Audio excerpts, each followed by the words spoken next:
안녕하세요, 여러분. 오늘 저희가 함께 파헤쳐볼 이야기는 바로 텔레그램 창립자 파벨 두로프의 상속 계획입니다. 이건 정말 흥미로운 내용이죠.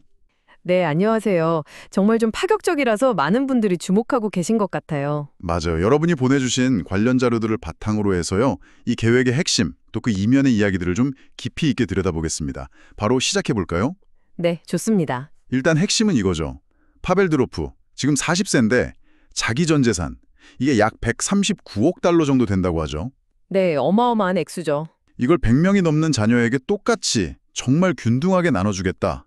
이런 유언장을 공개했어요. 네, 현재 추정되는 자녀 수가 한 106명 정도라고 하니까요. 단순 계산만 해도 1인당 돌아가는 액수가 1억 3천만 달러에서 1억 6천만 달러 사이. 엄청나죠. 그러니까요. 그런데 여기서 더 놀라운 건 사실 상속 조건이에요. 이걸 자녀들이 실제로 받게 되는 시점이 2055년이요. 2055년. 지금부터 30년 뒤네요. 네, 무려 30년 뒤라는 거죠.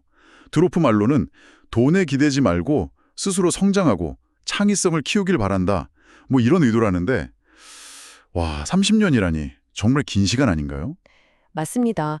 그게 참 특이한 점이죠. 단순히 부를 물려주는 게 아니라 자녀들의 삶의 방식까지 좀 설계하려는 의도가 보이는 것 같아요.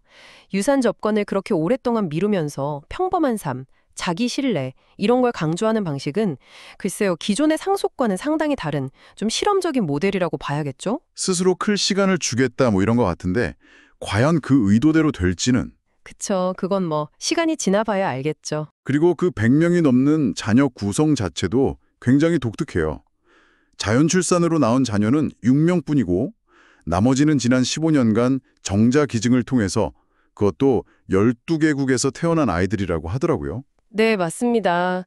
두로프는 정자기증으로 태어난 아이들도 다 자신의 자녀고 동등한 권리를 갖는다고 아주 명확히 했어요. 이게 사회에 있을지 모를 분쟁을 미리 막으려는 의도도 있겠지만. 그렇겠죠. 네. 근데 12개국에 흩어져 있는 100명 이상의 자녀들과의 관계 설정이라든지 또 유산 관리 자체가 이건 정말 전례 없는 도전이 될 수밖에 없거든요. 법적으로나 윤리적으로도 새로운 질문들을 던지게 되는 거죠. 정말 그러네요. 근데 또 궁금한 게 왜 이렇게 젊은 나이에 벌써 구체적인 유언장을 작성했을까 하는 점이에요. 그 점도 흥미롭죠. 드로프 스스로도 내가 하는 일은 위험이 따른다. 자유를 지키려는 일은 강력한 국가를 적으로 만들 수 있다. 이런 말을 했다는데 이게 작년에 프랑스에서 체포됐던 사건하고 좀 연결되지 않나 싶기도 하고요. 네, 충분히 그렇게 볼 수 있습니다. 그 발언은 결국 텔레그램이라는 플랫폼의 어떤 본질과 맞닿아 있거든요.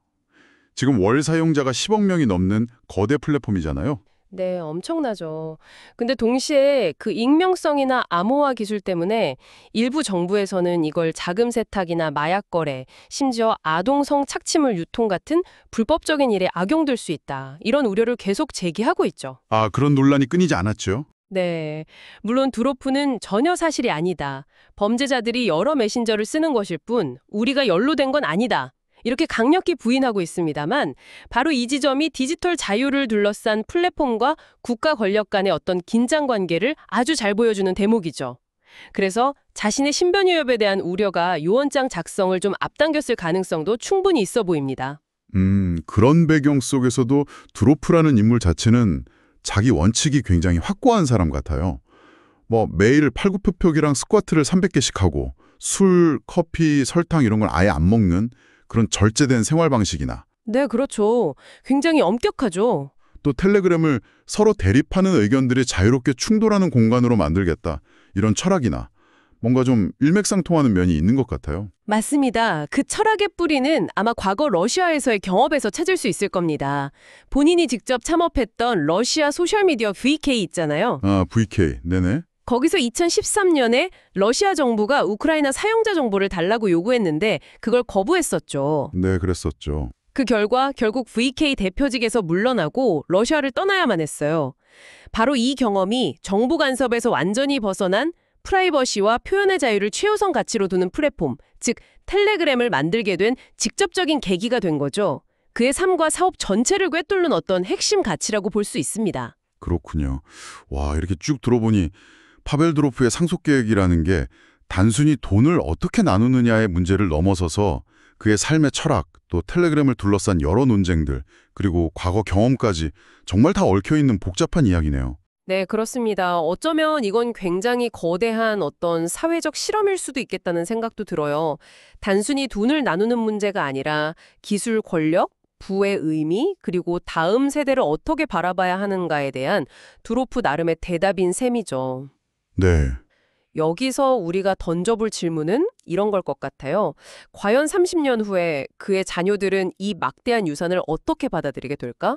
그리고 두로프가 그토록 추구하는 자유라는 가치는 앞으로 점점 더 강화될 규제나 현실적인 도전들 속에서 어떤 길을 찾아가게 될까? 이런 점들을 여러분도 한번 같이 고민해 보시면 좋겠습니다. 네, 정말 많은 생각을 하게 만드는 이야기였습니다. 오늘 저희와 함께 깊이 들여다봐 주셔서 정말 감사합니다. 네, 감사합니다. 저희는 다음에도 더 흥미로운 이야기로 찾아뵙겠습니다. 안녕히 계세요.